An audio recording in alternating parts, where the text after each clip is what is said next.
जब थके गए गणेश जी। गणेश जी विघ्न विनाशक व शीघ्र प्रसन्न होने वाले देवता हैं। अगर कोई सच्चे मन से गणेश जी की वंदना करता है तो गौरी नंदन तुरंत प्रसन्न होकर उसे आशीर्वाद प्रदान करते हैं। वैसे भी गणेश जी जिस स्थान पर निवास करते हैं उनकी दोनों पत्नियां रिद्धि तथा सिद्धि भी उनके साथ रहती हैं। उनके दोनों पुत्र शुभ व लाभ का आगमन भी गणेश जी के साथ ही होता है। कभी कभी तो भक्त भगवान को असमंजस में डाल देते हैं। पूजा पाठ व भक्ति का जो वरदान मांगते हैं वह निराला होता है। काफी समय पहले की बात है, एक गांव में एक अंधी बुढ़िया रहती थी। वह गणेश जी की परम भक्त थी।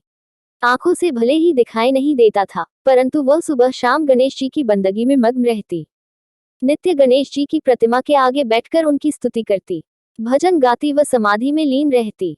गणेश जी बुढ़िया की भक्ति से बड़े प्रसन्न हुए। उन्होंने सोचा, यह बुढ़िया नित्य हमारा स्मरण करती है परंतु बदले में कभी कुछ नहीं मांगती। भक्ति का फल तो उसे मिलना ही चाहिए। ऐसा सोचकर गणेश जी एक दिन बुढ़िया के सम्मुख प्रकट हुए तथा बोले, माई, तुम हमारी सच्ची भक्त हो। जिस श्रद्धा व विश्वास से हमारा स्मरण करती हो हम उससे प्रसन्न हैं। अतः तुम जो वरदान चाहो हमसे मांग सकती हो। बुढ़िया बोली, प्रभु, मैं तो आपकी भक्ति प्रेम भाव से करती हूँ, मांगने का तो मैंने कभी सोचा ही नहीं, अतः मुझे कुछ नहीं चाहिए। गणेश जी पुनः बोले, हम वरदान देने के लिए आए हैं। बुढ़िया बोली, हे सर्वेश्वर, मुझे मांगना तो नहीं आता, अगर आप कहें तो मैं कल मांग लूंगी, तब तक मैं अपने बेटे व बहू से भी सलाह मशविरा कर लूंगी। गणेश जी कल आने का वादा करके वापस लौट गए। बुढ़िया का एक पुत्र व बहू थे। बुढ़िया ने सारी बात उन्हें बताकर सलाह मांगी। बेटा बोला, माँ, तुम गणेश जी से ढेर सारा पैसा मांग लो, हमारी गरीबी दूर हो जाएगी, सब सुख चैन से रहेंगे। बुढ़िया की बहू बोली, नहीं, आप एक सुंदर पोते का वरदान मांगे, वंश को आगे बढ़ाने वाला भी तो चाहिए। बुढ़िया बेटे और बहू की बातें सुनकर असमंजस में पड़ गई। उसने सोचा, यह दोनों तो अपने अपने मतलब की बातें कर रहे हैं। बुढ़िया ने पड़ोसियों से सलाह लेने का मन बनाया। पड़ोसन भी नेक दिल थी। उसने बुढ़िया को समझाया कि तुम्हारी सारी जिंदगी दुखों में कटी है, अब जो थोड़ा जीवन बचा है वह तो सुख से व्यतीत हो जाए। धन अथवा पोते का तुम क्या करोगी? अगर तुम्हारी आंखें ही नहीं हैं तो यह संसारिक वस्तुएं तुम्हारे लिए व्यर्थ हैं। अतः तुम अपने लिए दोनों आंखें मांग लो।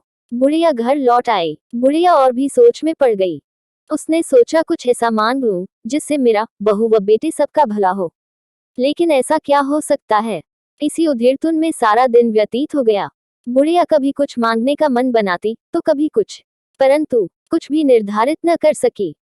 दूसरे दिन गणेश जी पुनः प्रकट हुए तथा बोले, आप जो भी मांगेंगे वह हमारी कृपा से हो जाएगा, यह हमारा वचन है। गणेश जी के पावन वचन सुनकर बुढ़िया बोली, हे गणराज, यदि आप मुझसे प्रसन्न हैं तो कृपया मुझे मनोचित वरदान दीजिए।